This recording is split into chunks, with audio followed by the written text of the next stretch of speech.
Ulikaa kwenye tumbo, tulikaa kwenye matumbo ya mama zetu kwa muda maalumu wenye kudhibitika, ukatolewa kwenye lile tumbo la mama yako binadamu, ukaja ukaishi kwenye ardhi hii binadamu. Nao ardhi hii ukiwa uko katika hivi unatembea, ni kipindi maalumu unacho unaishi wewe binadamu. Allahu alladhi khalaqakum min dha'fin thumma ja'ala min ba'di dha'fin quwwa thumma ja'ala min ba'di quwwa dha'fan wa shayba yakhluqu ma yasha. Unaishi kipindi maalumu, unaondoka katika hii dunia, unapelekwa tena kaburini, unakwenda kuishi maisha mengine ya barzakh, nacho pia ni kipindi maalumu unakiishi. Kisha unachukuliwa pale, baada ya maisha yale ndio unapelekwa kwenye maisha ya umilele.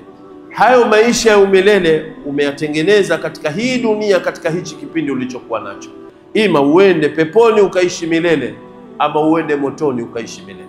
Na chaguo la binadamu, Mwenyezi Mungu Subhanahu wa Ta'ala ndio aliyokuumba akakupa vigezo vyote ambavyo kwamba vya kuweza kuchagua yale yaliyokuwa mazuri ukayafanya, na kuyaona yale mabaya ukaweza kujiepusha nayo.